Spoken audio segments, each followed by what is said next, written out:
E Olá, aí, pessoal, todo mundo bem? Tudo tranquilo? Como é que foi a quinta de vocês aí? Como é que foi o dia? Sexta-feira chegando, final de semana. professor, é porque você foi catar o vídeo lá na página da igreja. Aí você entra como se você pegasse pela sua. Aqui, ó. Pela notificação. E deve estar ao vivo aqui, ó. Tá, Aí tá entra. bom. Tá bom. Vou compartilhar aqui pra você.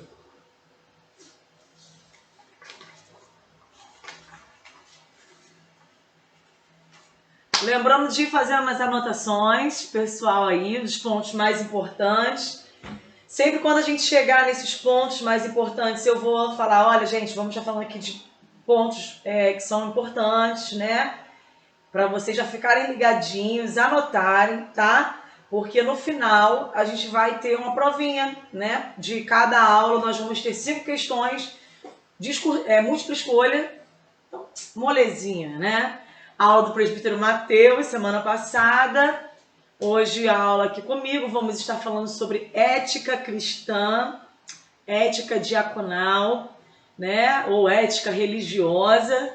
Vamos falar um pouquinho aí sobre esse assunto de uma forma mais prática, daquilo que a gente vê dentro da igreja, né? Os sufocos que a gente passa, aquela coisa assim bem que todo mundo aí que está no exercício da função sabe como é que é, às vezes, a saia justa que a gente fica, né?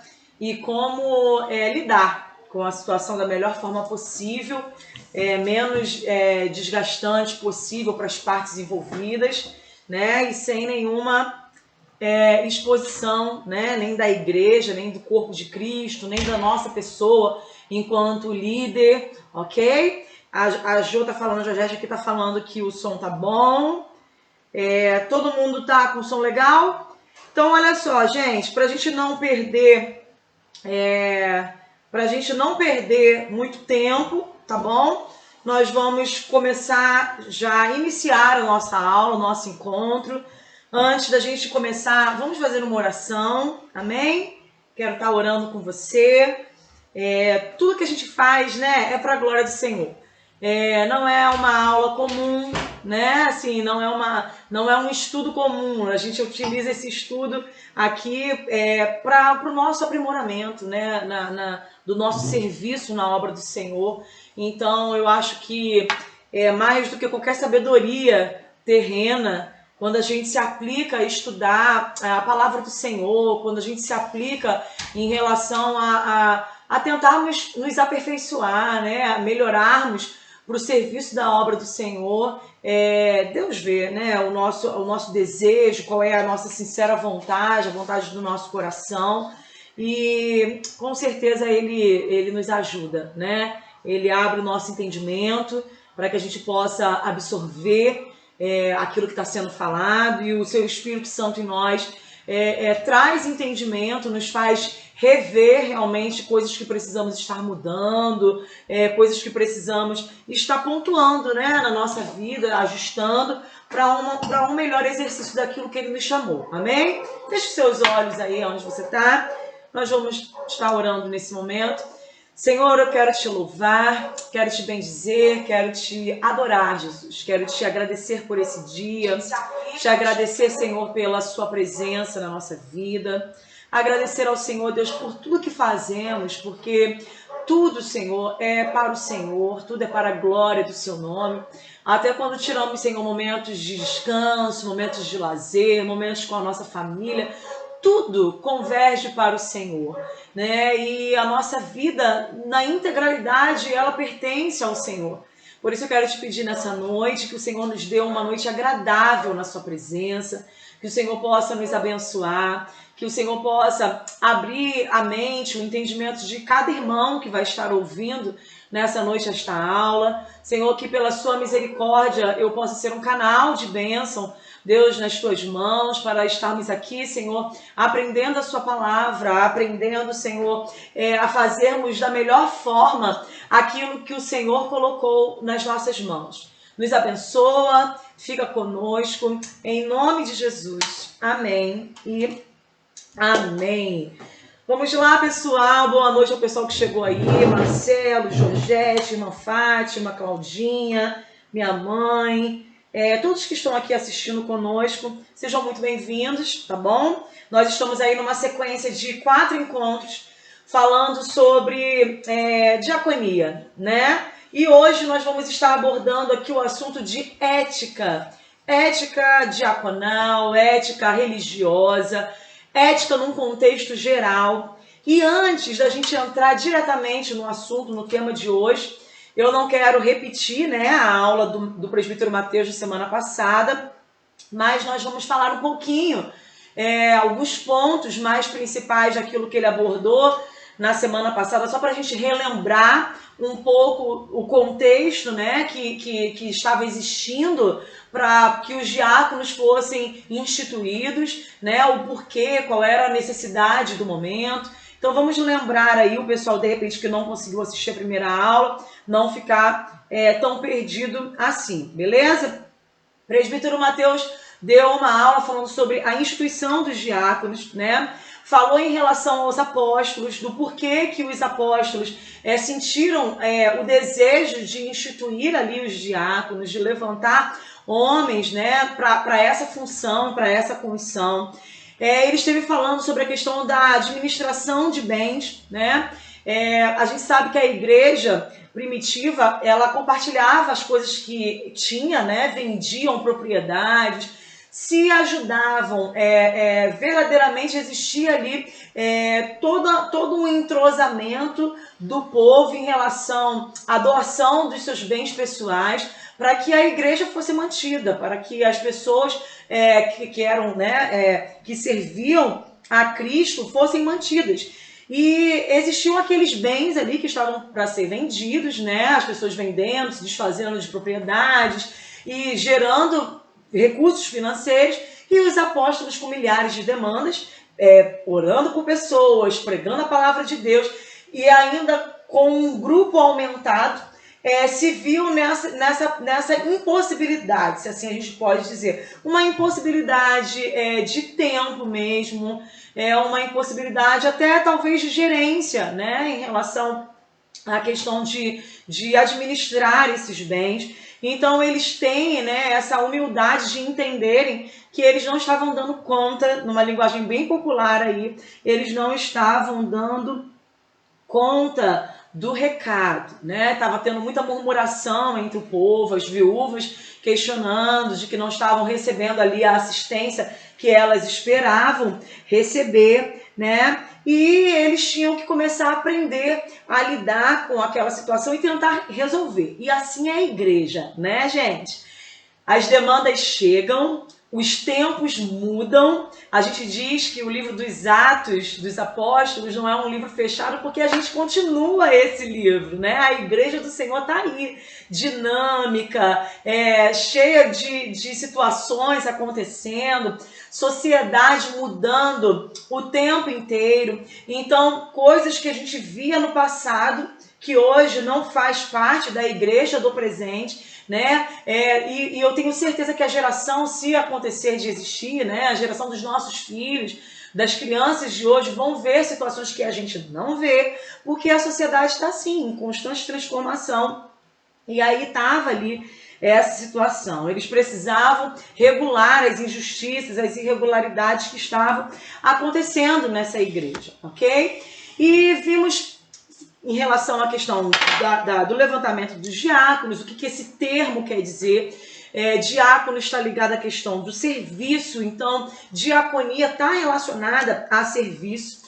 Ministrar, o presbítero Mateus esteve falando sobre isso, sobre ministrar, o ministério está ligado a servir, né? Às vezes a gente condiciona o termo ministrar como se fosse algo muito superior, muito maior, né? E não, está ligado a serviço também. Vimos que Jesus, ele deixa bem explícito que ele não veio a essa terra para ele ser servido. Ele dá exemplos de diaconia, ele serve, ao invés de ser servido na condição de Deus que era, né? Que deixou a sua glória, veio até essa terra em forma de homem, mas era Deus, mas ainda assim ele veio nessa condição de servir, né? Não para ser servido. E o diácono, ele, no momento em que foi levantado, e hoje para a igreja ainda, ele presta serviços para Deus, ele presta serviços para outras pessoas, ele presta serviços para a igreja. Então, se a gente fosse olhar dentro de um contexto, enquanto cristãos que somos, todos nós somos diáconos, né? Porque se a gente serve uns aos outros, se a gente serve a nossa comunidade de fé, se a gente serve a Deus, né? A gente está numa condição de diácono, né? Cada cristão pode se colocar aí nessa condição de diácono. Só que existem pessoas que são separadas exclusivamente para esse serviço na igreja, né? Que é o que nós estamos falando aqui nesse curso, é o que a gente está abordando aqui nesses nossos encontros, essa exclusividade do diaconato para o serviço dentro da igreja. Os apóstolos, eles estabelecem prioridades, né? Eles veem ali quais eram as prioridades que cabiam a eles atender. Então, qual foi a prioridade que eles colocaram enquanto ministério, naquilo que eles foram chamados para fazer? Pregar a palavra. Os diáconos entendiam que eles estavam ali e que a prioridade deles deveria ser de instruir o povo, pregando a palavra de Deus. E eles entendiam, irmãos, que eles não eram maiores do que ninguém, né, que pudesse ser levantado a diácono por conta disso. Às vezes, como a gente vê, né, hoje, as pessoas falando, o pastor está numa condição superior ao do diácono, um presbítero está numa condição superior a um diácono. O presbítero Mateus falou sobre isso, sobre essa escala, né, essa escadinha que as pessoas mentalizam como se fosse um crescimento ministerial. E, na verdade, não é nada disso. É simplesmente uma questão de ministério, de chamado, e cada um, dentro daquilo que foi chamado por Deus, desenvolver com perfeição, da melhor forma possível. Perfeição a gente não vai conseguir nunca, né, alcançar essa perfeição, mas desenvolver aquilo que foi chamado de uma melhor forma possível. Então os apóstolos estavam vendo que, olha, tá inviável, eu não tenho como pregar a palavra, a gente não tem como se aplicar ao cuidado com o povo em relação à oração, em relação a nos prepararmos para darmos a esse povo a palavra de Deus, sendo que a gente tem essas milhares de outras coisas para fazer. A gente tem que orar por um que está enfermo, a gente tem que receber essas demandas de finanças que chegam até nós, administrar isso, gerenciar isso, repartir, dividir para cada um em porções que não sejam injustas. Então eram demandas muito grandes. E por isso eles entendem que seria primordial, o quanto que seria importante a função de diáconos ali, né? Um exemplo, se eu posso dar um exemplo prático para vocês em relação a um contexto hoje do nosso tempo, da nossa igreja local, tá? Hoje eu, pastora, sou professora da Escola Bíblica Dominical. Sandro é pastor da igreja e também é professor da escola bíblica na classe de jovens, eu na classe de crianças. Existe uma diminuição nossa por conta disso? Claro que não. Fazemos com muito bom grado, fazemos com alegria no nosso coração, tentamos na medida do possível dar o nosso melhor, né? Até porque estamos falando da palavra de Deus também, instruindo, ensinando. Mas de alguma forma isso nos tira um tempo em relação ao nosso ministério pastoral, para de repente estarmos mais ali no meio da igreja, dos adultos, de demandas que são demandas pastorais, às vezes um gabinete pastoral que precisa acontecer em um domingo pela manhã por conta de um irmão trabalhar durante a semana e no domingo à noite ficar mais difícil da gente fazer. Então, entender, né, essa questão não da importância, mas do chamado, o quanto que é importante se atentar para dividir aquilo que não se está dando conta para fazer, até para que cada serviço seja feito da melhor forma possível, é muito salutar para a igreja, para o crescimento da igreja, para o andamento da igreja, ok? Só fazendo um retorno naquilo que o presbítero Mateus falou na semana passada, né? E para a gente dar entrada aí diretamente na questão de ética, ok? Quando os apóstolos veem essa situação, né, e sentem o desejo de levantarem ali homens para estar suprindo eles nessas demandas, eles delegam à igreja, né, de uma forma bem democrática, a escolha desses homens, né? Então a gente diz que o diácono, ele não é a liderança, não são os pastores que oficialmente delegam. Na verdade, a gente sabe que em alguns lugares até acontece dessa forma, né? Mas não deveria, porque o diaconato, algum cargo dentro da igreja, na verdade, é só uma resposta daquilo que a gente sabe que o corpo, a comunidade de fé, ali já tem de reconhecimento em relação àquela pessoa. Então é muito bom quando uma pessoa é levantada diácono e que a igreja se sente feliz por isso, porque ela já consegue enxergar, ok? Que aquela pessoa, mesmo não tendo o título, ela já desenvolve plenamente essa função do diaconato. E aí os apóstolos, de uma forma democrática, deixam essa função para a igreja, delimitam ali, né, que alguns princípios, que algumas coisas fossem observadas para a escolha desses homens. Então também não foi assim, vão ter a escolhe quem vocês quiserem, não. Eles dão ali um norte, né, para que essa igreja pudesse pensar nos homens que seriam levantados. Então os apóstolos falam, e a gente vai ver isso lá em 1 Timóteo, né? Abra sua Bíblia aí comigo, já foi um texto lido. Tô prendendo o cabelo aqui, tá, pessoal? Porque eu tô cheio de calor. Abra sua Bíblia aí comigo, 1 Timóteo 3, versículo 8 em diante. Vai falar sobre como é que esses diáconos deveriam ser, né? Diz assim: da mesma sorte, os diáconos sejam honestos, não de língua dobre, não dados a muito vinho, não cobiçosos, de torpe ganância, guardando o mistério da fé em uma pura consciência, e também estes sejam primeiro provados, depois sirvam, se forem irrepreensíveis. Da mesma sorte, as mulheres sejam honestas, não maldizentes, sóbrias e feias a tudo. Ok. Os diáconos sejam maridos de uma mulher e governem bem os seus filhos e as suas próprias casas.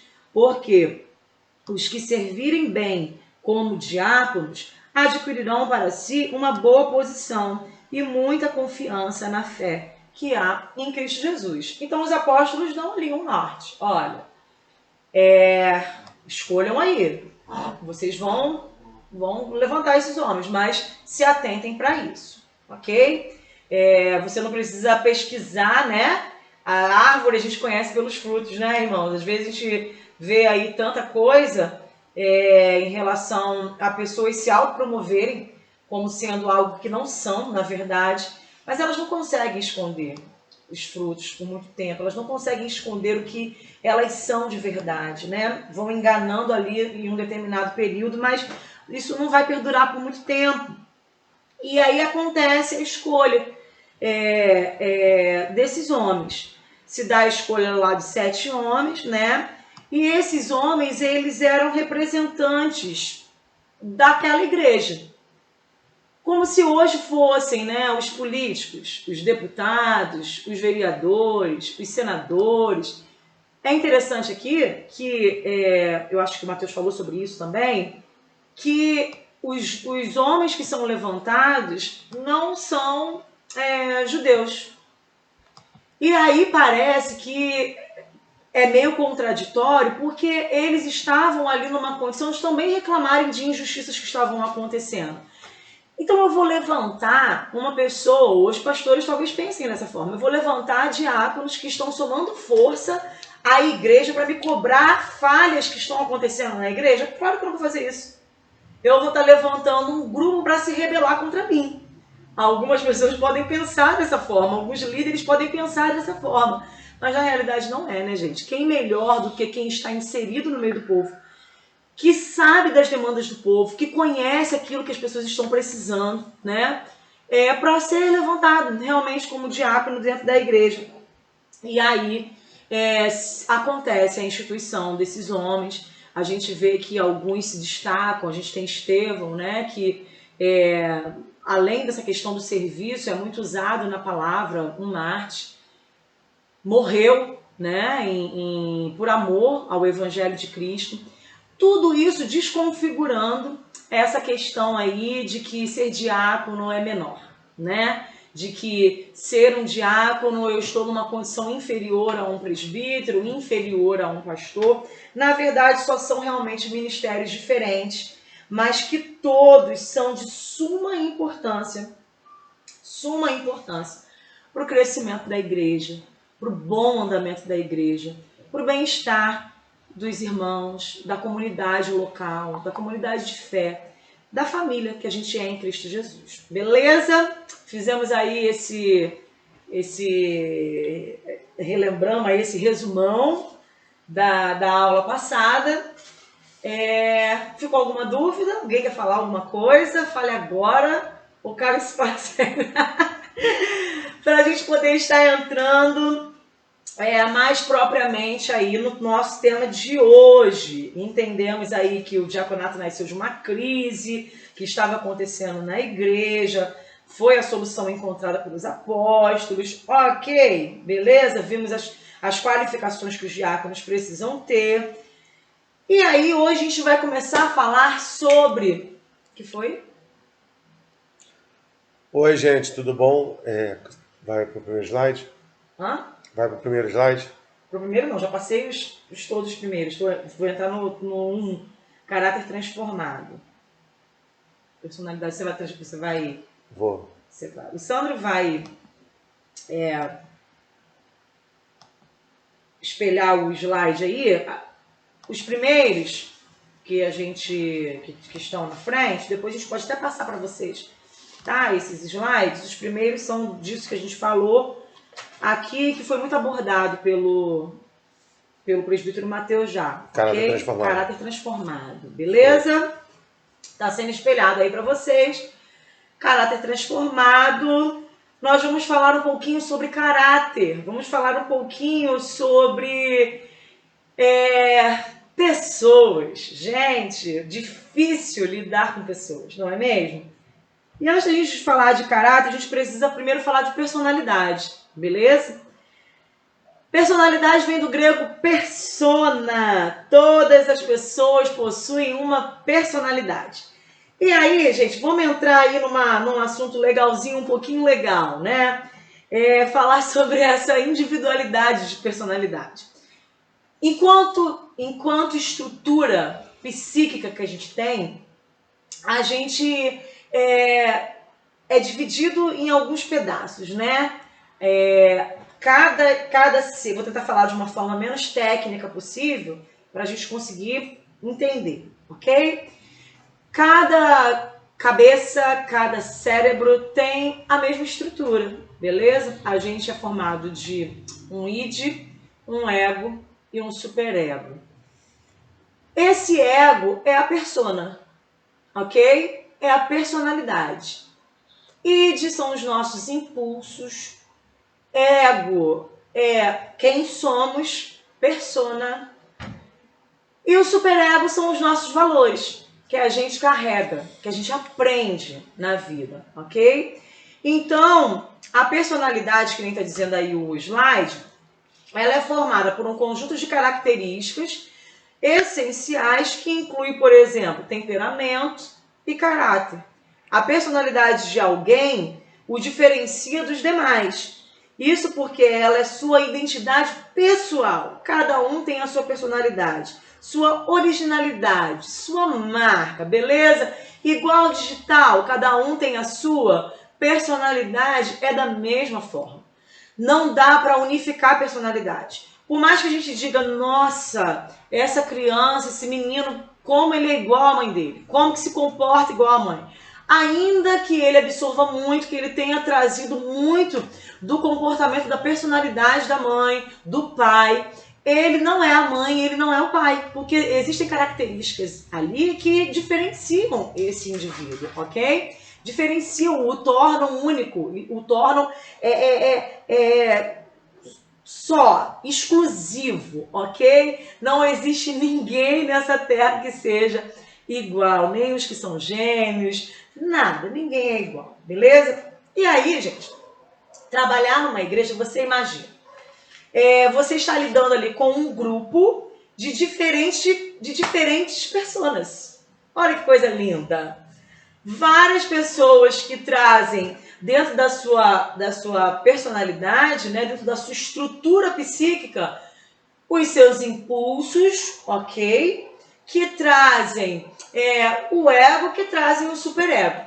O superego, o que a gente pode dizer que está lá no superego? O superego é tudo aquilo que a mãe fala a vida inteira, o pai fala. Se não é mãe, se não é pai, o cuidador, quem esteve ali na construção da vida daquela pessoa, todos os valores se tem, né? Valores religiosos, valores que a pessoa teve acesso a ter a vida inteira.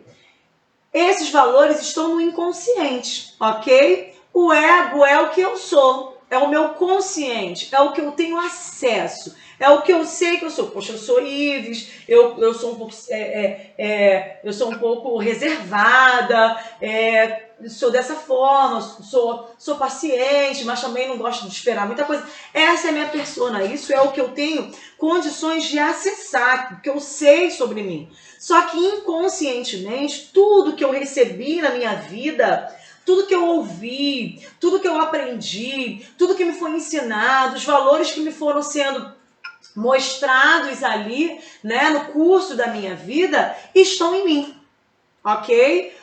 Estão no meu inconsciente. Só que esse inconsciente não está adormecido. Esse inconsciente fala o tempo inteiro. Ok? Esse inconsciente trabalha o tempo inteiro e age diretamente nas nossas escolhas. Então, por exemplo, por que eu estou falando isso com vocês? Como é que é difícil, dentro do âmbito de igreja, a gente às vezes estabelecer alguns padrões? Porque a gente está falando aqui para diáconos, né? Então, gente, vocês vão receber, desde o momento que a pessoa coloca o pé no portão da igreja, pessoas com diferentes histórias, com diferentes valores, coisas que aos nossos olhos são incabíveis, não são tão desejáveis assim, não deveriam estar sendo feitas para uma personalidade do outro, por conta dos valores construídos na vida dele, no curso da vida dele. Não é dessa forma que funciona. Então vamos falar de um assunto bem prático aqui, gente. Estamos aqui no curso diaconal, temos que rasgar o verbo, ok? Vamos lá. Chega uma pessoa da igreja com uma roupa muito curta. Ai. Ok? Uma adolescente na igreja com uma roupa muito curta. Velhinhas às vezes também vão. Tem. Tem. Tô botando aqui as adolescentes na reta, né? Hoje eu vou sair falando, que eu não tô aparecendo, só a voz. O Sombra é só a voz, tá igual o Sombra. Tô fazendo nem a Sombra, só a voz. Então vamos lá. Chega um adolescente com a roupa muito curta. Como tratar isso? Né? Como trabalhar isso? Lá teve uma igreja que eu já fui, e a igreja nem tinha essa característica, que os pastores, eles eram tão alucinados assim, com essa questão, começaram a impor costumes na igreja que não tinham nada a ver com o que a igreja era, que eles botaram uma caixa na porta da igreja com saia comprida, para quem eles chegavam lá e eles achavam que a saia estava muito curta, eles mandavam a mulher escolher uma saia na caixa e botar por cima da saia que ela estava. Calça jeans, eles passaram a não permitir as calças, as irmãs vinham do trabalho, tinham que botar uma saia por cima da calça, é uma coisa horrorosa. Ó, vou dar uma dica, essa igreja fica no Rio de Janeiro e essa igreja era no 2º andar, agora ficou fácil, hein?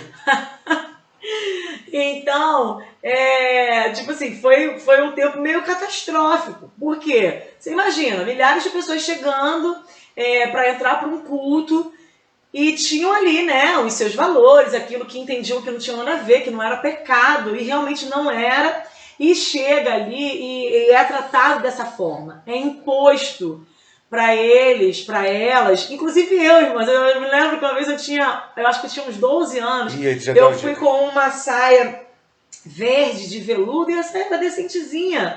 Mas a diaconisa que estava na porta falou: olha, meu amor, essa saia tá muito curtinha. Escolhe uma saia aqui, eu me lembro da saia, mas escolhe uma saia aqui para você colocar por cima. Eu falei: irmã, pelo amor de Deus, só tem saia de adulto aí. saias horrorosas.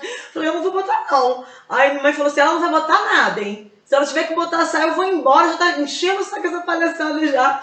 E aí acabou que a diaconisa falou, então vai lá, mas olha, da próxima vez não venha com essa saia, por favor, tá? Porque na próxima vez não vai deixar você passar. Vocês imaginem, gente, essa situação. Olhem isso, que constrangimento, né? É óbvio que quando a gente tem o Espírito Santo, né, essa obra ela acontece de dentro para fora. E o Espírito Santo, ele vai nos moldando, ele vai nos ensinando, vai nos mostrando aquilo que não cabe mais, que muitas coisas nos são lícitas, às vezes todas as coisas vão ser lícitas para a gente, mas não convém mais na condição de cristãos que somos, de filhos de Deus, ok. Mas a abordagem para isso não pode ser de qualquer forma, porque essa pessoa traz com ela valores. Então vamos imaginar que essa adolescente cresceu em uma casa que é natural o uso de roupas curtas. Vocês acham, gente, que a igreja chegar e falar, olha só, não vai usar roupa curta mais não, tá?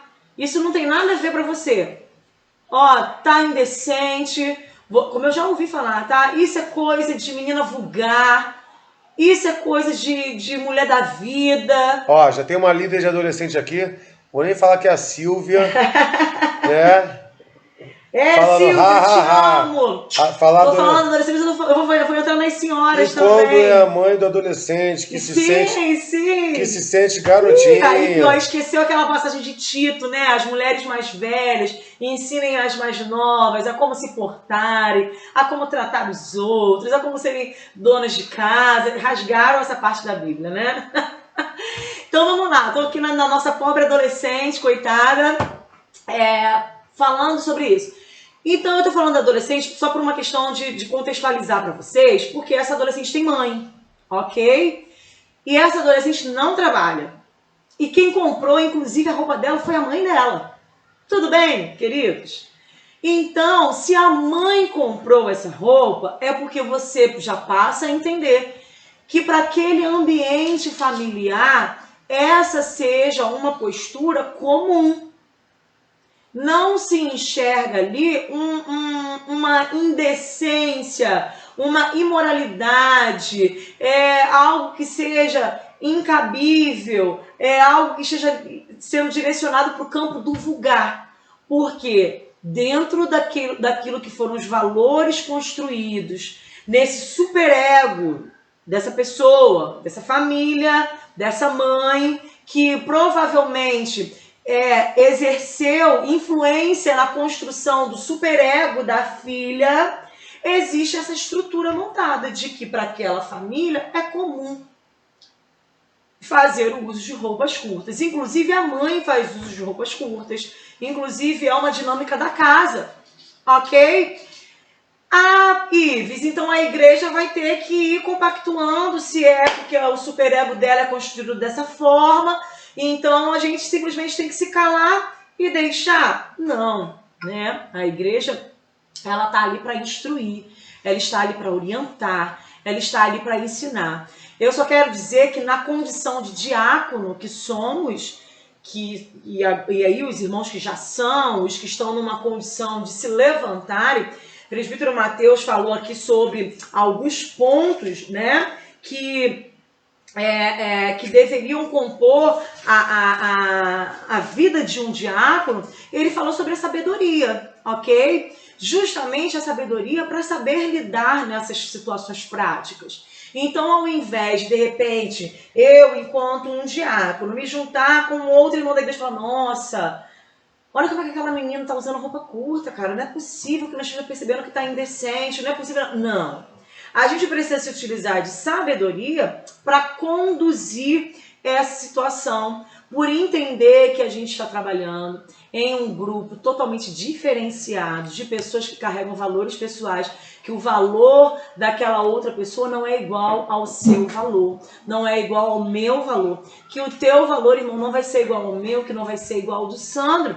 Quando a gente vai para um casamento, às vezes a gente vem trazendo, né, as nossas bagagens, aquilo que a gente aprendeu a vida inteira, e aí ninguém quer arredar muito o pé daquilo que aprendeu, daquilo que trouxe da sua família de origem, né? E vai dar certo esse relacionamento? Não vai dar.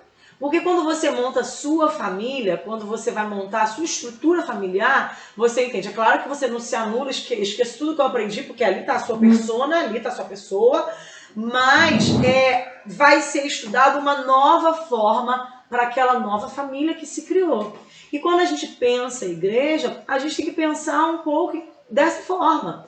Enquanto uma família, sabe, que está se criando, uma igreja local, que abriu as suas portas ali, que está começando o seu ministério naquele lugar, naquele bairro, ela precisa entender a dinâmica daquele lugar, ela precisa entender a dinâmica dos moradores dali, como que funciona o dia a dia daquelas pessoas, como é que é a estrutura social do entorno dela. Não dá para gerir uma igreja que está na Zona Sul da mesma forma de uma igreja que está na Baixada Fluminense.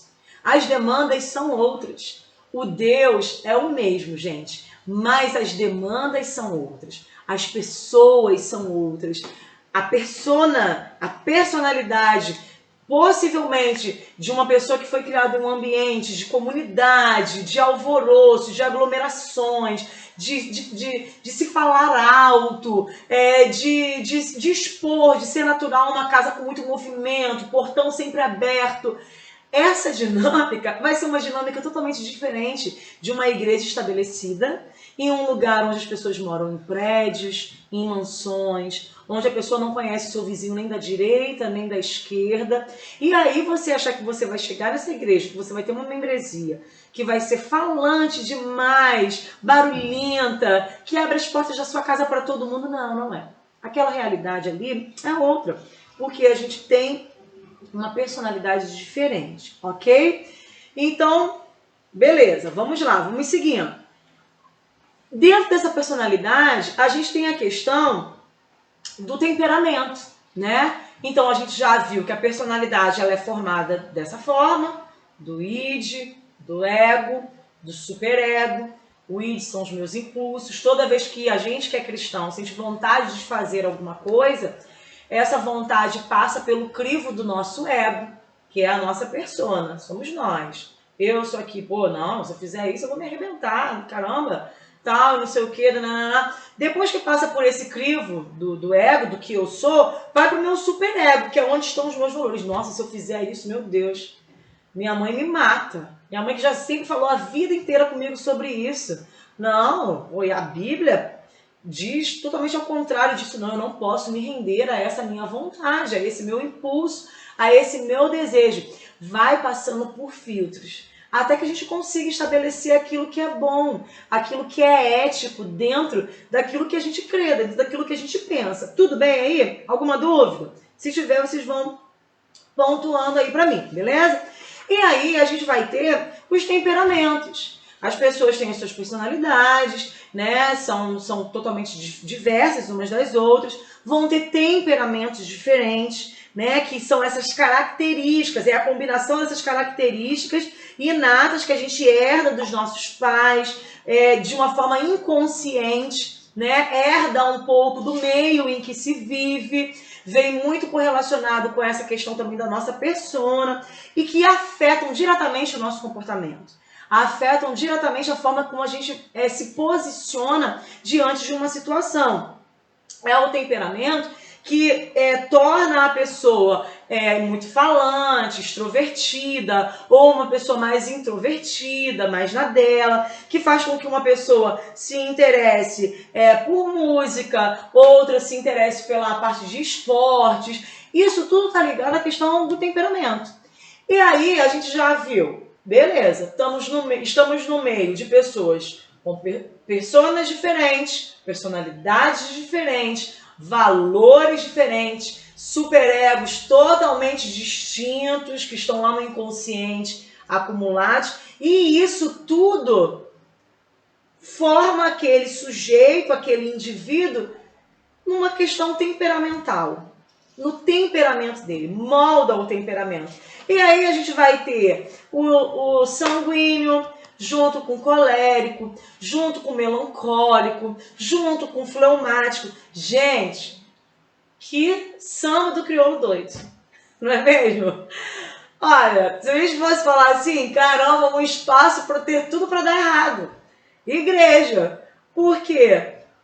O que acontece? Um monte de gente diferente, temperamentos diferentes, ok? Junto no mesmo espaço. Só, gente, que a gente precisa partir de um norte. Somos, sim, todos diferentes, e eu acho que é isso que dá a beleza na igreja, né? A beleza na sociedade. Só que, acima de tudo isso, está Deus, ok? Acima de todos esses nossos temperamentos, dessas nossas pulsões, o ser humano é um ser pulsional. Todo mundo é pulsional. Pulsional é uma força que é uma força constante. A psicologia vai dizer que a pulsão é uma força constante, está em todo mundo. Por conta dessa pulsão, uns são mais agitados, né? Correm muito atrás de muitas coisas, outros estão mais desestimulados um pouco, né? Estão precisando dar uma engajada aí nessa questão pulsional, ir mais atrás das coisas, tal. Outros são exagerados demais nessa pulsão, né? Porque nunca estão satisfeitos e aí estão sempre correndo atrás de coisas o tempo inteiro e não se veem numa condição de satisfeito. Só que essa força vai estar lá no nosso psiquismo. Essa pulsão está lá com a gente todos os dias, no momento que a gente acorda, a hora que a gente vai dormir, ok? E a gente entende que essa pulsão ela é dada por Deus. Se foi Deus que criou o homem, ela é dada por Deus, beleza? Só que a gente precisa aprender a controlar. Como lidar com essa pulsão, como controlar essa pulsão. E Deus, ele orienta sobre tudo, né? A palavra de Deus vai nos dar orientação sobre tudo. A Bíblia não é omissa em situações que são elementares para a nossa vida cristã.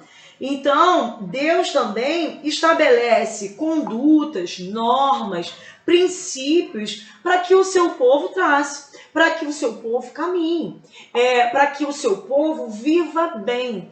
A gente vê na época da igreja antiga, né, do Egito, na verdade, dos israelitas, o cuidado de Deus em questões que eram questões até salutares, questões sanitárias, questões de higiene, que hoje é tratada, gente, como se fosse um costume que tivesse que ser mantido, mas que a gente sabe que é totalmente aplicável à época e que era por uma questão sanitária, entendeu? Que não tinha nada a ver com um contexto de espiritual ou não espiritual. Só era um controle de Deus para uma questão de saúde, ok? De higiene. E aí Deus vai falar também sobre esses princípios que traçam a nossa vida enquanto cristão, né?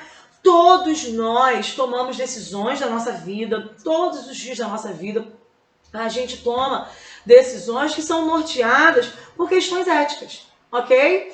Tudo que você diz não ou que você diz sim, você fala não ou você fala sim por questões éticas. Por alguma ética, mas tem ali valores éticos embutidos em você para que você diga não, para que você queira alguma coisa ou para que você não queira uma coisa. Sempre com base no que é a nossa persona, ok? E aí a palavra ética, ela vem do grego etike, que são hábitos, são costumes, são ritos, conjunto de princípios, ideais da conduta humana. Se a gente pode dizer, simplificando, é como se fosse um conjunto de valores pelo qual a gente entende o que é certo ou o que é errado para a gente poder tomar as nossas decisões, beleza? Talvez hoje você tenha usado de uma questão ética para você escolher uma determinada coisa, ou não, ok? Cada um tem uma ética influenciada com base naquilo que se crê, ok? Então a gente não pode dizer, e aí esse é o cuidado que a gente precisa abordar agora aqui, que a gente não pode dizer que uma pessoa, por ter tido uma conduta diferente da nossa, que ela não foi ética. Por exemplo, olha, fulano de tal pegou e quando finalizou ali, ela já recolheu todas as coisas da mesa, mas tinham pessoas que ainda queriam continuar comendo, coisa e tal.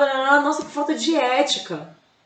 Não sei. Falta de ética para dentro daquilo que você entende como ética. Porque, de repente, para a aplicação da ética que ela pensou para o momento, aquilo dali não foi antiético, porque cada pessoa tem uma ética e essa ética é influenciada por aquilo que a gente crê. Então vamos lá.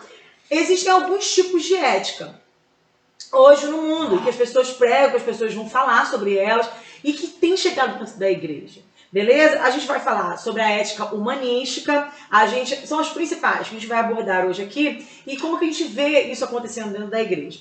Tem a ética naturalista e a ética religiosa, que é a que a gente quer chegar. Que horas são aí, amor? Só para eu ter uma noção.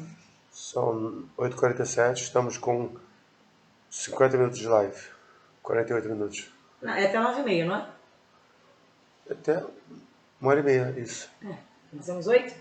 Então vamos lá. Prometo não me alongar, tá bom? Para a gente fechar aí essa parte. A gente tem essas éticas, então fiquem atentos nisso aí, importante, beleza?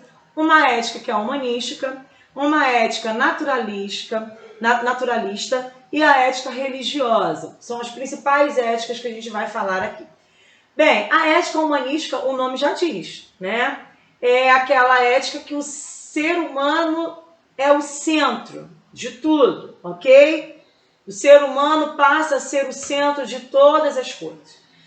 Então, nessa ética humanística, que está aí norteando o mundo, beleza? E norteando a vida de muitos cristãos, o ser humano é o centro de tudo. Então, para quem baliza as suas decisões por esse tipo de ética, ele sempre vai se colocar em primeiro plano. Qual um exemplo dessa ética humanística? Vamos lá. Alguém chuta alguma aí? Pessoal que está aí assistindo? Uma ética onde o homem vira o centro de tudo? Deixa eu ver se alguém vai botar aqui alguma coisa. Alguém deu uma dica aí? Deu um spoiler? Vamos lá, para a gente não perder tempo. Vão pensando aí. Vamos lá, gente. O hedonismo. Ok? Pessoal aí se lembra do que é o hedonismo? O hedonismo diz o que, gente? O hedonismo diz que o certo é aquilo que me dá prazer. Passa a ser certo do momento que me dá prazer. Não importa, sabe? Os meios que vão ser utilizados para isso. Aquela máxima, né? Os fins justificam os meios. O que eu vou alcançar justifica, sabe? Os métodos que eu me utilizei. É o que o hedonismo vai falar, né? Então é esse prazer a qualquer custo. Isso está muito existente na nossa cultura, gente. Muito existente. E por que eu estou falando sobre isso? Porque a igreja, mesmo de uma forma inconsciente, ela vai absorvendo essas culturas. Então, por exemplo, o que a gente tem hoje dentro da igreja? A gente viu aqui sobre a questão do diácono ser marido de uma só mulher, ok? E a gente está vendo aí essa máxima do hedonismo vindo com força para dentro da igreja. E a gente tem uma enxurrada de pastores, líderes, se divorciando por nada. Por nada que seja relevante. Por nada que não seja tratável, contornável, né?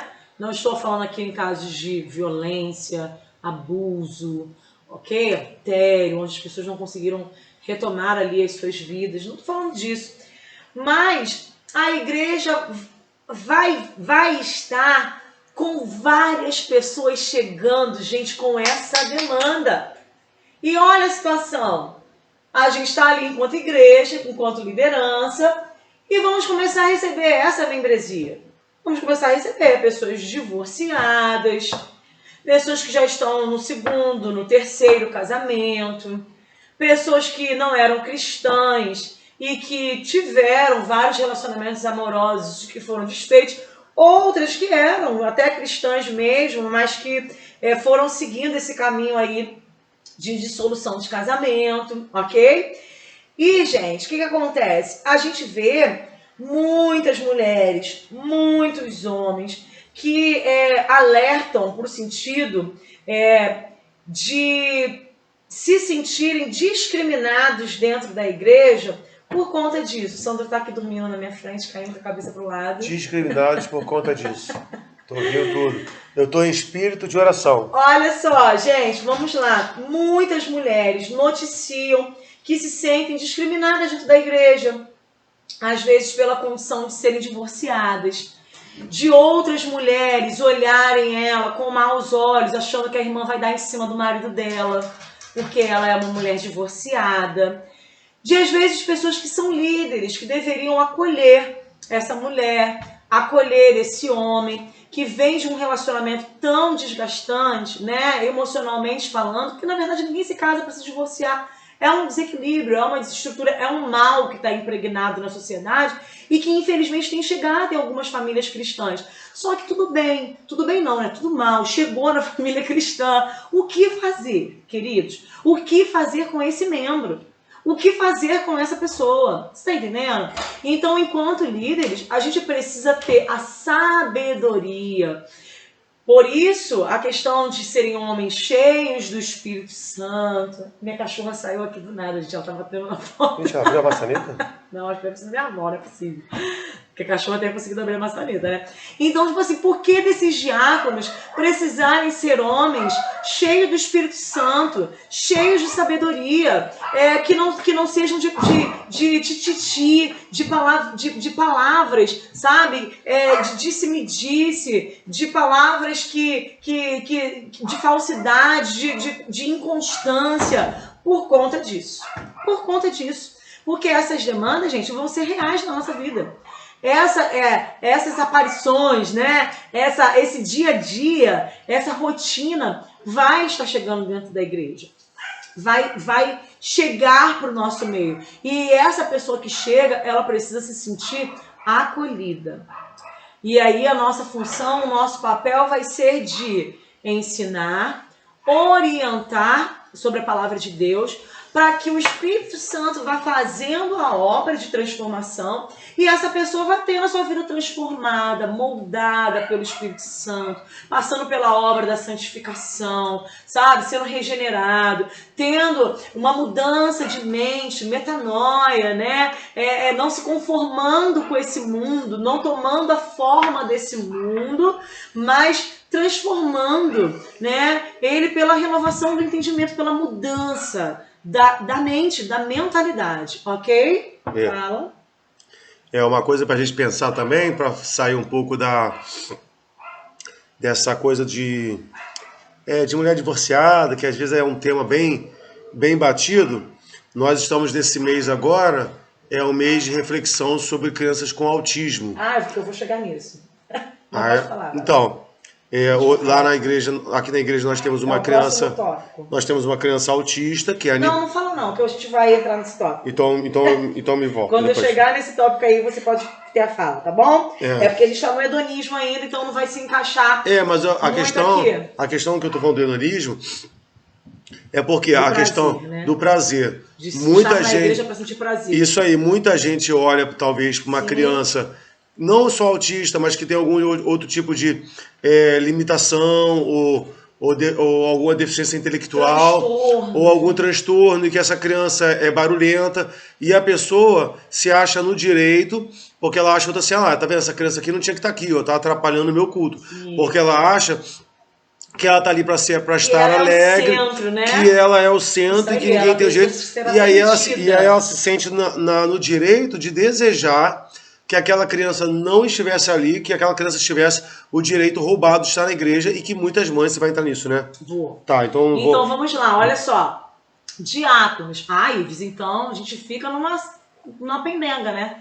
Porque a gente vai ter o membro reclamando que a criança tá berrando do lado, e a gente tem a mãe se sentindo totalmente constrangida porque tá vendo a cara de insatisfação do membro. E o que o diácono faz nessa hora? Né?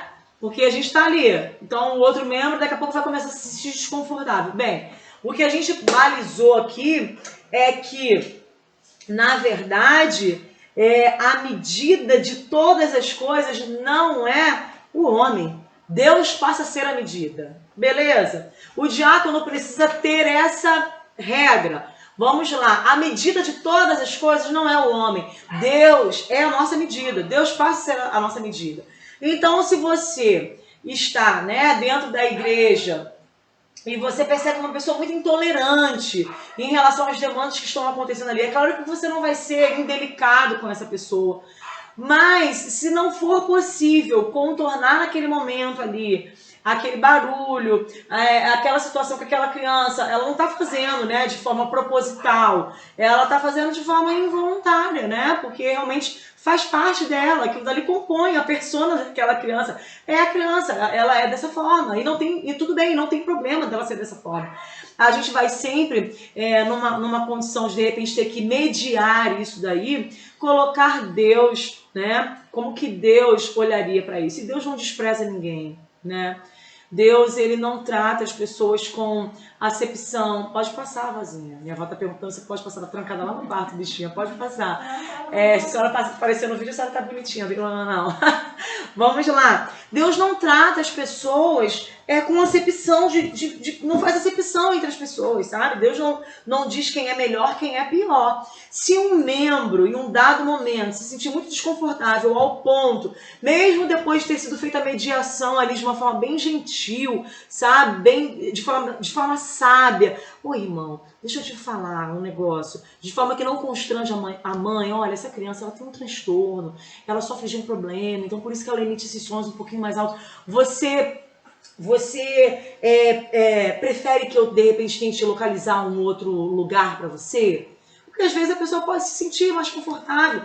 Aí, às vezes fala assim, nossa, esse homem foi grosso porque ele tá olhando com uma cara tão feia e tal. Só que a gente tá ali, gente, na condição de mediador. Porque de repente também essa pessoa chegou lá e ela chegou totalmente transtornada. O Sandro levou um apontamento aqui de a pessoa querer se colocar no centro de que ela tá indo lá para ter prazer. Mas você também pode estar lidando com um membro ou com um visitante que também está transtornado. Ele só não está gritando, ele só não está verbalizando isso, mas interiormente ele também está transtornado, ele também não está bem.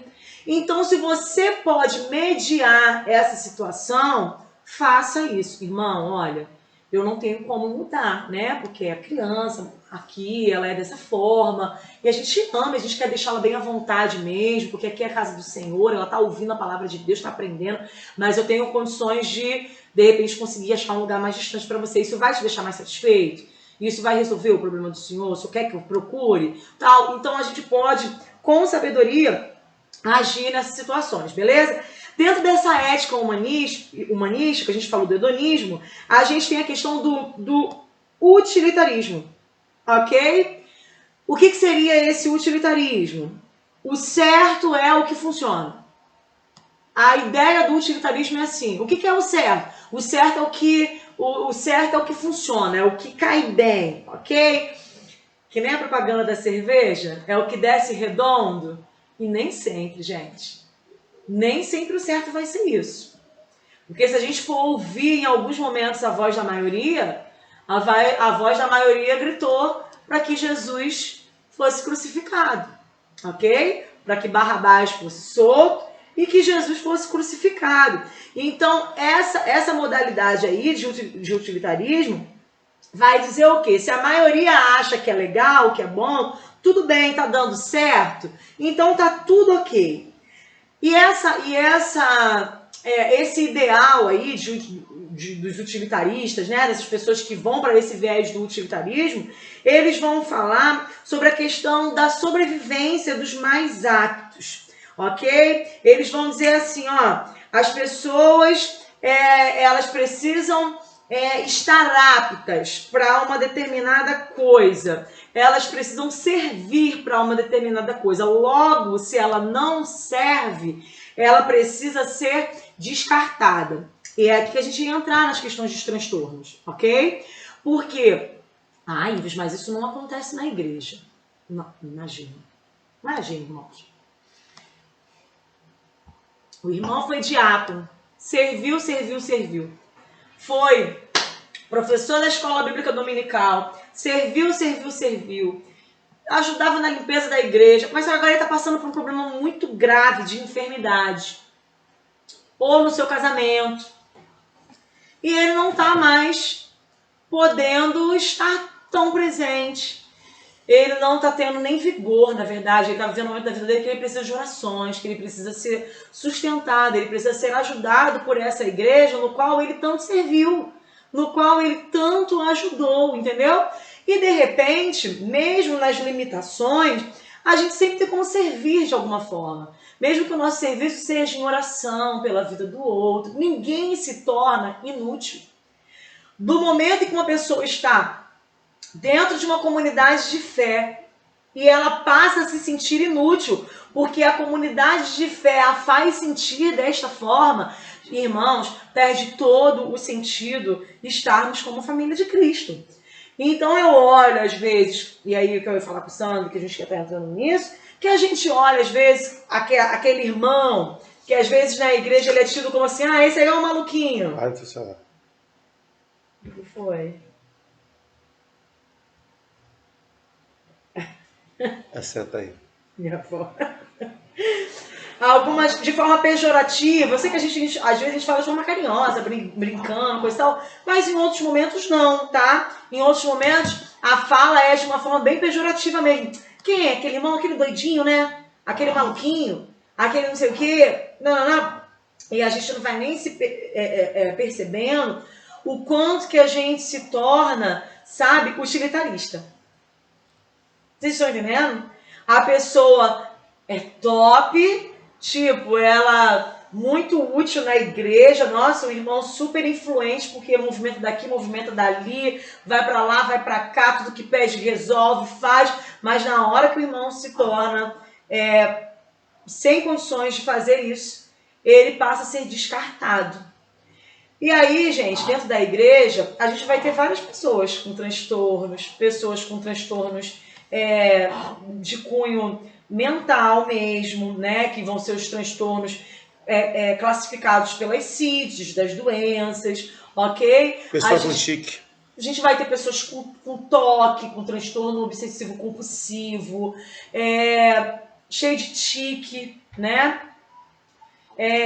A gente trabalha esse termo na psicanálise, pessoas que dão piti. A gente acha que esse termo é popular, né? Na verdade vem de pitismo mesmo, de pitianismo, se eu não me engano, que é exatamente isso, dá piti, mas dá piti por conta da estrutura neurológica dela, né? Naquilo que já foi afetada neurologicamente. Então, essas pessoas não são imprestáveis.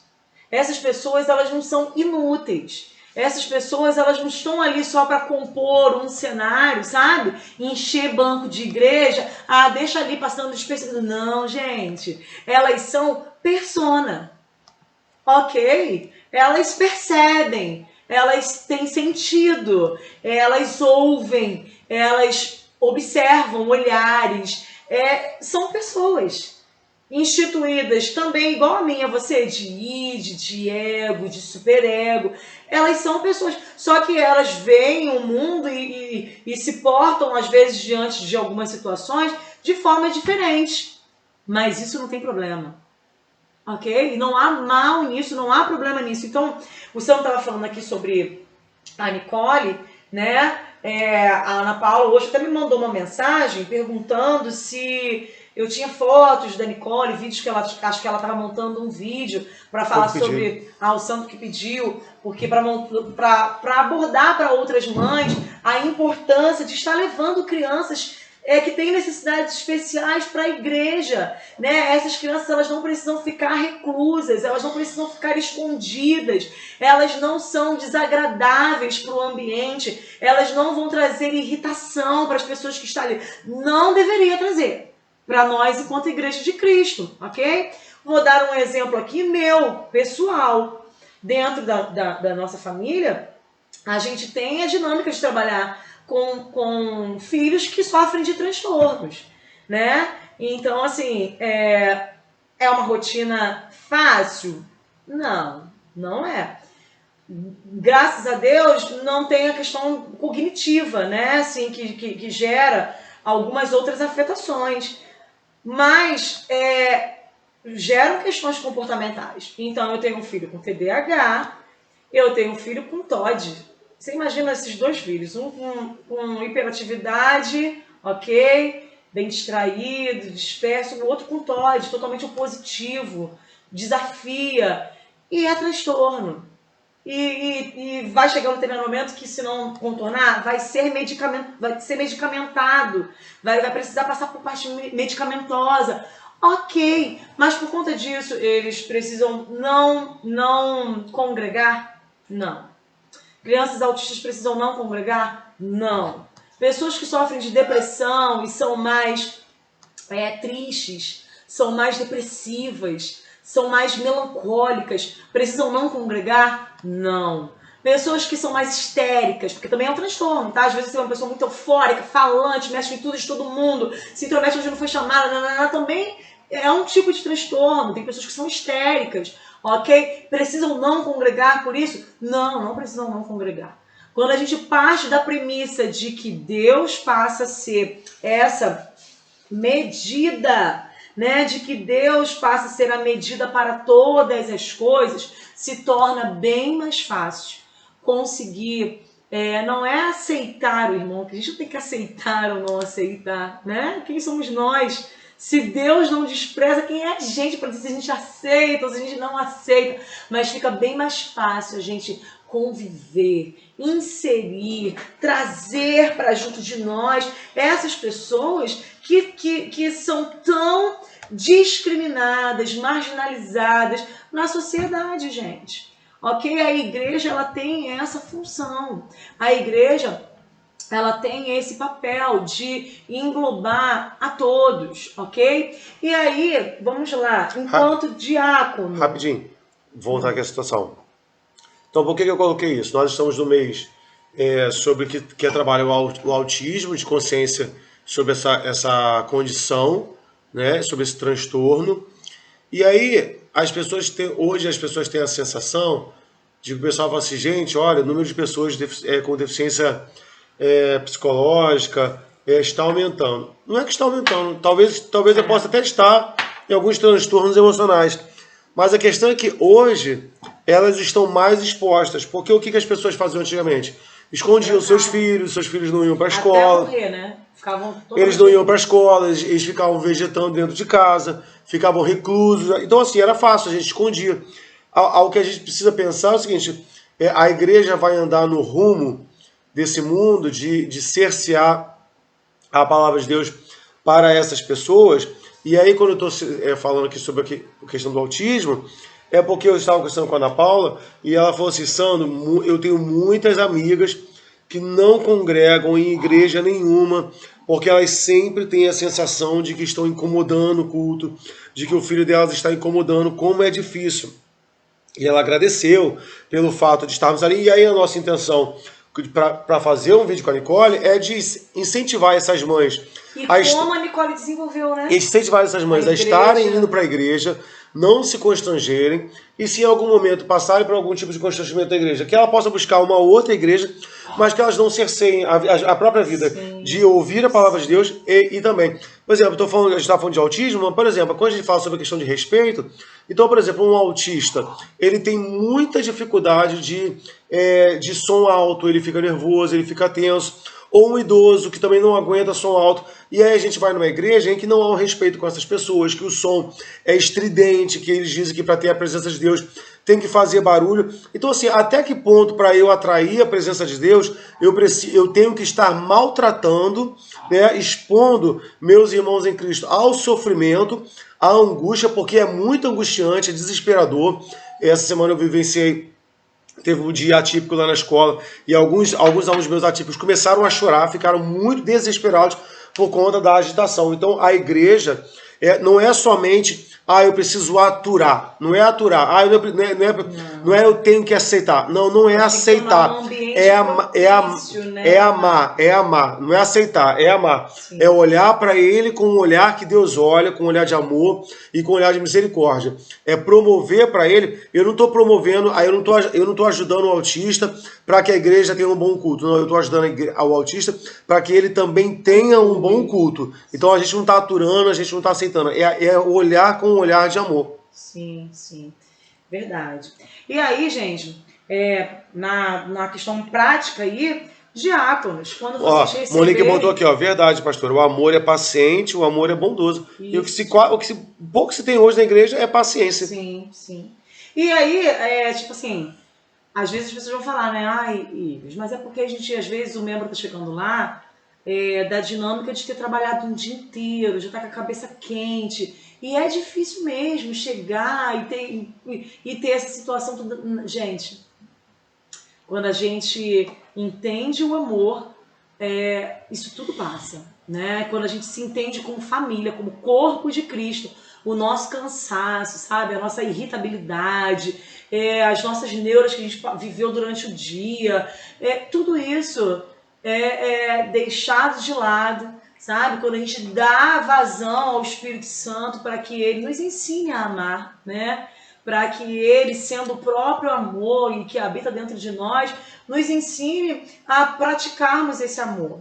Então, enquanto diáconos aí, pessoal, sempre bem receptivo, tá? Existem pessoas que vão ser depressivas, existem pessoas que para conseguirem chegar ali naquele lugar, passaram assim, romperam muitas coisas. E às vezes uma palavra, sabe, uma brincadeira mal colocada, uma palavra falada e que não faz sentido ser falada naquele, poxa, irmã, tá meio gordinha, hein? Você tá meio fofuchinha, hein?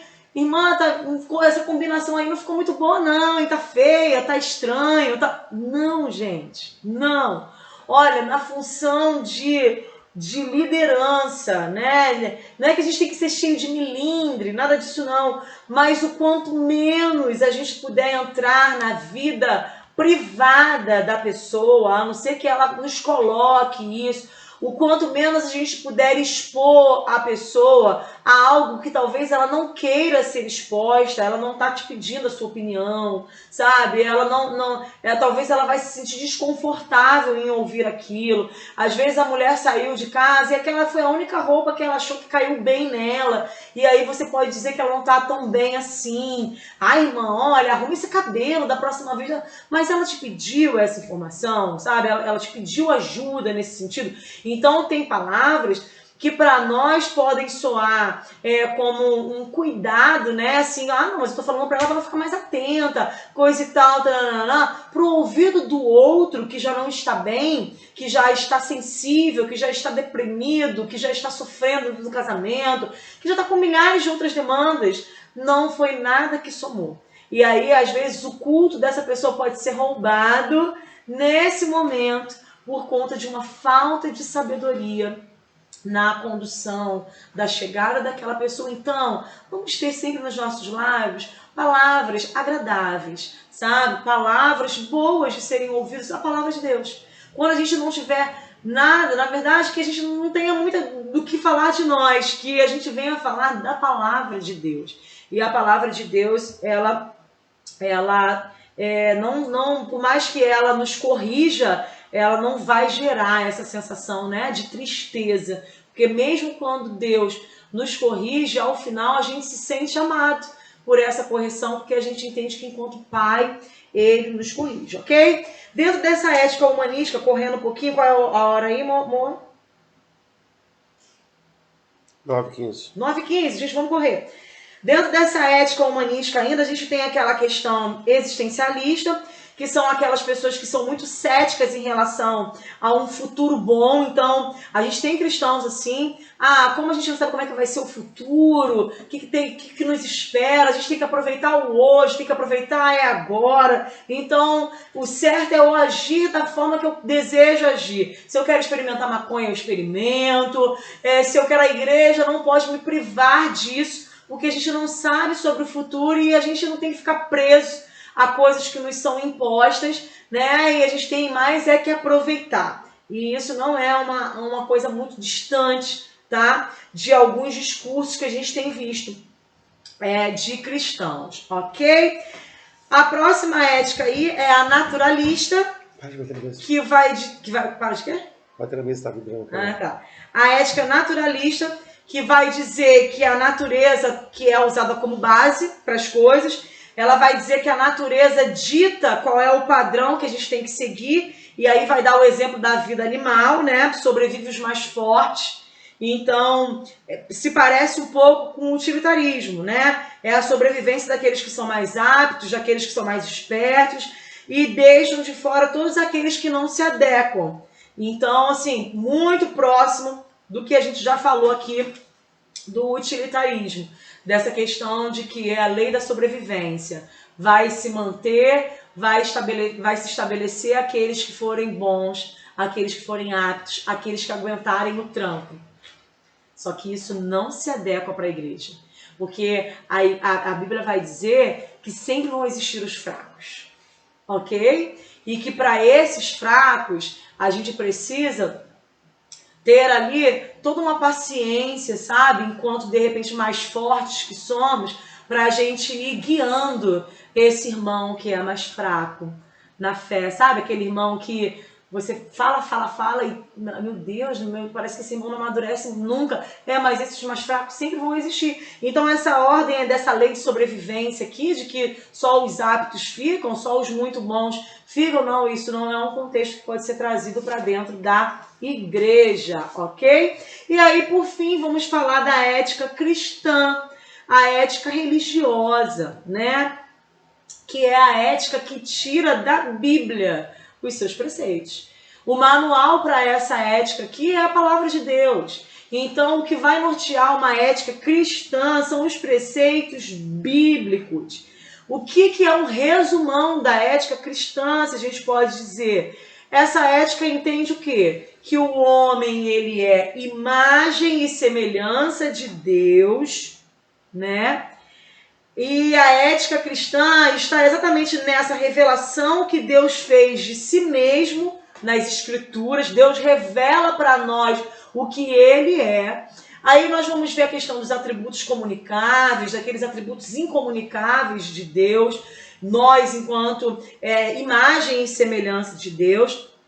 E vamos fazer uma correlação que se somos imagem e semelhança de Deus, né? Se temos atributos em nós que se comunicam com Deus, nós temos que correlacionar isso para que exista uma comunhão sadia dentro do corpo da igreja.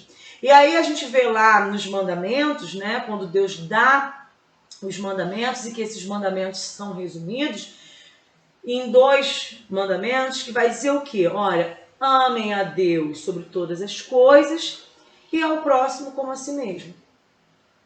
Quando a gente vai falar da ética cristã, a gente olha para o resumo dos mandamentos.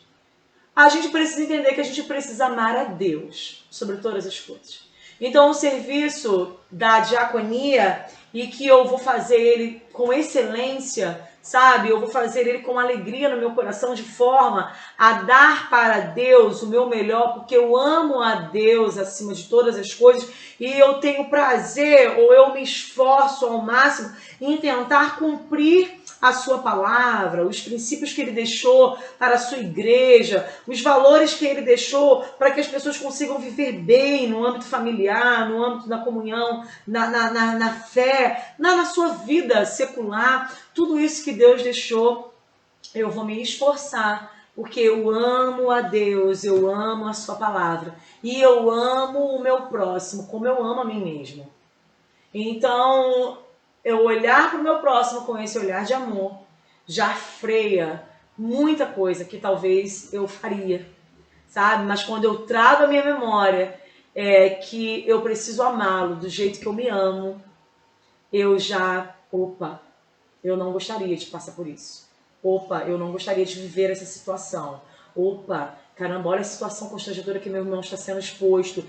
Como é que eu posso mediar isso? Como é que eu posso ajudar a resolver esse conflito? Como é que eu posso tomar uma decisão norteado por uma ética com base na minha persona, no meu ego, no meu superego, que é regido por esses valores religiosos? Como é que eu posso conduzir aqui, olha, enquanto um diácono da igreja que sou, para fazer com que o estrago seja o menor possível, ou seja, nenhum? Esse tem que ser o nosso pensamento, né? Na verdade, isso deveria ser o pensamento de todo cristão. mas enquanto diáconos aí que estão trabalhando para um bom andamento do culto, sabe, para um bom andamento da comunhão entre os irmãos, a gente não pode somar forças, irmãos, a dissensões, a contendas, a problemas que acontecem dentro da igreja que poderiam ser erradicados ali no momento, mas que às vezes se alastram, sabe, tomam proporções que não precisariam ser tomadas, que não precisariam chegar até essas proporções, por conta, às vezes, de uma má condução, por conta, às vezes, de uma falta de sabedoria em conduzir a situação. É claro que a gente vai se permitir ao furo, né? Ninguém é perfeito. Com certeza, em alguma condução, como já aconteceram algumas, eu vou conduzir de uma forma equivocada, o Sandro, o presbítero Mateus, o presbítero Vanderlei, isso é natural. E se permitir ao furo e reconhecer que furou, né, que falhou nessa tarefa, e se retratar, e pedir perdão, pedir que a pessoa reconsidere, isso faz parte da nossa humanidade, ok? Só que a gente precisa se esforçar ao máximo para que isso não seja recorrente, para que isso não seja algo comum, para que as pessoas não nos conheçam dessa forma, né?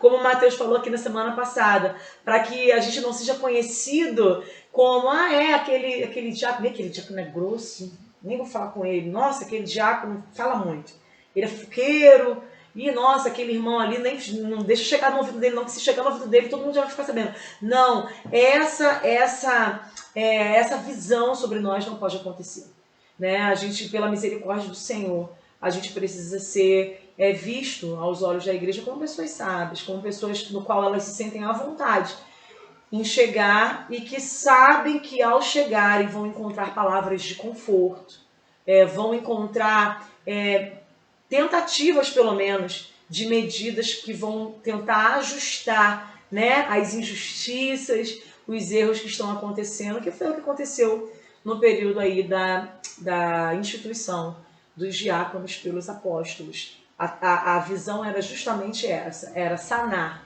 as injustiças, os problemas, as reclamações, as murmurações que estavam acontecendo no meio do povo, ok? E é para isso que a gente está aqui, gente. Todos, né, enquanto diáconos, e você aí que já desenvolve essa linda função, irmãos, sabe, é uma honra trabalhar para o Senhor, né? É uma grande responsabilidade, na verdade, saber que Deus nos dá vidas para a gente administrar. Tem algo mais precioso, gente, do que administrar pessoas, né? É claro que a gente não manda em pessoas, mas, tipo assim, conduzir, né, para que as coisas corram bem, para que o Espírito Santo possa atuar e que as pessoas estejam ali atentas a ouvirem a palavra do Senhor, a tentar tornar o mais confortável possível para que não existam condições físicas, limitações espirituais. Por isso, ser homens cheios do Espírito Santo e entender que às vezes existem demandas que estão chegando ali que são demandas espirituais, que está gerando um impedimento que aquela pessoa escute a palavra do Senhor, e aí você começa a entrar em espíritos de oração e tomar medidas que são necessárias ali para que haja um bom andamento do culto. Isso pedindo a Deus, sabe? Meditando na palavra do Senhor, conhecendo a sua palavra. Deus, com certeza, nos dá, porque a palavra do Senhor diz que Deus dá sabedoria para quem pede a Ele. Ok? Bem, espero ter contribuído um pouquinho com vocês, tá bom? Se tiver ficado alguma dúvida, depois vocês podem estar colocando aí, a gente vai tentando sanar, beleza? Espero que vocês não estejam com o ouvido quente já, cansados e fadigados de ouvir esta pastora falante. Na aula que vem, quinta-feira que vem, vamos estar aqui novamente, se Deus nos permitir, às 20 horas, vai ser o Sandro, né? Isso. Que vai estar dando a aula, já sabe o tema da aula que vem? A aula que vem nós falaremos sobre a prática do diaconato, o ministério, de uma forma mais prática ali na questão do serviço da igreja. E na última aula nós estaremos fechando de forma mais aprofundada sobre o diaconato na vida de Jesus Cristo. E aí haveremos um quinto encontro. Esse quinto encontro será o momento em que eu vou liberar o link na live. Eita, Jesus! Para a prova.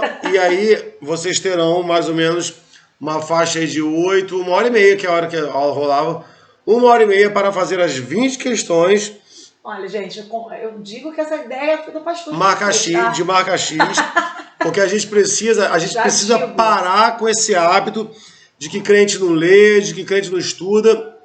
Uma das bases da reforma protestante foi... Gente, qual foi o tiro do pé da Igreja Católica? Colocar a Bíblia na nossa mão. Então, assim, a marca do crente é o estudo. Aleluia. É a leitura. Quando o apóstolo Paulo estava para morrer, o que ele disse para ti? Por não conhecer as escrituras, né? Exatamente. Quando o apóstolo Paulo estava para morrer, o que ele pede para Timóteo? Ó, traga a minha capa e os meus livros. Jesus Cristo cresceu o quê? Na graça e no conhecimento. Então, ó, não tem. Uma vida cristã com êxito é uma vida cristã daquele que se aperfeiçoa na palavra. A gente está falando nada de academicismo, de intelectualidade. Então, assim, vai ser fácil. A gente vai fazer uma questão de, no máximo, 3 opções só, ABC, tá? De marca X, tranquilo. E aí vai estar ganhando o certificado aquele que tiver nota 5 para cima. Ou seja, tem que acertar 10 questões. No mínimo, serão 20. Tá ok? Ah, pastor, eu não consegui. Se você não conseguiu, aí não... Não, todo mundo vai conseguir. Aí você faz o 3º curso ano que vem. Duvido, vocês são inteligentes demais. As aulas vão ficar aí, né? É isso. Para vocês. Exatamente. Então, pode ver, rever, sem problema algum. Deixa eu falar, alguém tem alguma pergunta para fazer para a pastora Ives? Ela está disponível para responder agora. Ai, isso aí, se eu não souber, eu falo que na semana que vem o Sandro responde. Gente, estou brincando. Alguém aí, alguma dúvida, alguma colocação a fazer? Eu vou deixar um desafio. Nós falamos sobre pessoas com problemas cognitivos, né? Problemas, transtornos psicológicos. De cara eu já vou falar que aquele texto de Isaías que diz que nem os loucos erraram o caminho, não se refere a pessoas com problema psicológico. Tem muita gente que acha que ali não é. Aqueles loucos ali pode estar falando, na verdade se refere a Israel, que rejeitou a Jesus Cristo. Esquece esse texto. Tarefa para a aula que vem. Vocês trazerem uma resposta de como pessoas com transtornos, com debilidades sérias, sabe, mentais, pessoas que estão dentro do hospício, como essas pessoas podem ser salvas pela graça de Jesus Cristo. Aí, ó. Eita! A Bíblia tem resposta para isso? Como uma pessoa que está dentro de um hospício, rasgando a roupa, arrancando os cabelos da cabeça, como que essa pessoa é salva em Jesus Cristo? Bem, eu vou trazer essa resposta para você na aula que vem. Na aula que vem. Fica aí na vontade. Fica, porque talvez você tenha um parente e você, meu Deus, como é que ele vai ser salvo? Se você não assistir a aula que vem, você vai ficar sem essa resposta. Ok, pessoal? Alguma pergunta, galera, para a pastora Ives? Muito obrigada, gente, porque vocês são muito bonzinhos. Sem perguntas, igual quando a gente vai apresentar a monografia, né? Calma, não é que não tem pergunta, é porque a gente acha que não tem, mas a gente falou agora, mas demora a chegar na casa deles, por causa do delay. Olha só, igual quando a gente vai apresentar um trabalho da escola, né? Aí a pessoa fala, alguém da turma quer perguntar, e todo mundo já combinou antes. Lembrem, gente, do que a gente combinou. Tô brincando. Sem perguntas? Nenhuma pergunta? Então foi demais, né? Foi ótima. Ninguém quer perguntar. Então o pastor Ives estará... Calma aí. Ih, caraca, agora que tá dando aqui a parte de como é que a pessoa vai ser salva. Então espera aí. Nossa. A pessoa já botou aqui, ó. 100, pastora, preciso ouvir essa aula de novo. Ué, onde que tá aparecendo isso que não tá aparecendo pra mim? Todo mundo aqui já botou 100. Ah, é. Gente, vamos lá então. Vamos orar pra gente terminar, tá bom? Vamos. Muito obrigada aí pela paciência de vocês, tá? Por terem ficado perseverantes aí até o final. Se Deus quiser, na quinta-feira que vem a gente tá aqui de volta, dobradinha aí, o Sandro aí, só que ele na condução da aula e eu desbilhotando aqui, fazendo inserções. Pensei que você ia falar eu controlando a live aqui, passando os slides, até parece que você vai saber. Vamos lá, gente, feche seus olhos, vamos orar. Deus, nós queremos te louvar, Senhor, pela sua presença, louvamos o seu nome pela sua bondade, pela sua misericórdia, Deus, que nos acompanha todos os dias da nossa vida, Senhor. Muito obrigada por isso, muito obrigada porque o Senhor não olha para nós e não nos castiga com base naquilo que somos, que fazemos, porque se fosse dessa forma, Senhor, nós nem estaríamos mais aqui diante de tanta imperfeição, tanta falha, Senhor, que cometemos, mas a sua misericórdia tem estado sobre nós e o Senhor tem visto, Deus, que o desejo do nosso coração, mesmo com tanta limitação, Senhor, é de fazer a sua obra, é de agradar, Senhor, o seu coração, é de fazer, Deus, aquilo que é a sua vontade. Por isso eu quero te pedir, Senhor, tira de nós todo medo, tira, Senhor, do nosso coração, da nossa vida, toda a estagnação, meu Deus, tudo aquilo talvez que é trazido para nós, Senhor, pelo mundo em relação a uma vida de comodismo, Deus, a não querer se doar, meu Deus, a não querer, Senhor, se entregar em prol do seu reino, mas que cada um de nós, Senhor, possamos entender que a recompensa vem do Senhor, meu Deus, que o Senhor nos chamou para nós falarmos da sua palavra, para nós, Senhor, trazermos vidas para o seu reino, tirarmos, Deus, pelo poder que há no seu nome, vidas, Deus, do inferno, pessoas que estão caminhando para a perdição, anunciarmos, Deus, a sua salvação, Pai. Por isso, usa as nossas vidas, nos capacita, meu Deus, em nome de Jesus, nos levanta, Senhor, nos leva aonde o Senhor deseja nos levar, meu Deus, e que se há alguém aqui nos ouvindo nessa noite, nos acompanhando, Deus, e que talvez viveu um tempo de paralisação na sua vida, meu Deus, onde não pôde estar atuando de uma forma mais veemente na sua obra, Senhor, que nesse momento o Senhor possa levantar, Deus, que o Senhor possa despertar novamente, que o Senhor possa restaurar as forças, meu Deus, e que tudo que há em nós seja, Deus, da forma que nós tivermos condições de fazer, seja para glorificar o seu nome. Abençoa a sua igreja. Traz, Deus, para cada uma das igrejas, representantes que estão aqui nos ouvindo, Senhor, aqueles que hão de se salvar, nós sabemos que é o teu Espírito que conduz e que quando essas pessoas forem conduzidas, Senhor, à tua casa, Senhor, elas possam ser bem recebidas, elas possam, Senhor, ouvir a tua palavra, elas possam, Senhor, ser tratadas, Deus, como o Senhor as trataria, meu Deus, e que nós possamos ser o canal do Senhor para isso aqui nessa terra. Nós louvamos o teu nome, te bendizemos, nos dá uma noite de descanso, em paz, que cada um dos meus irmãos possam deitar, dormir, descansar, meu Deus, possa ter no final do dia na sua presença, em nome de Jesus. Amém e amém. Beijos, pessoal. Tchau, tchau. Foi muito bom estar aqui com vocês, tá bom? Beijão, beijão. Fiquem com Deus. Um bom descanso aí para todo mundo.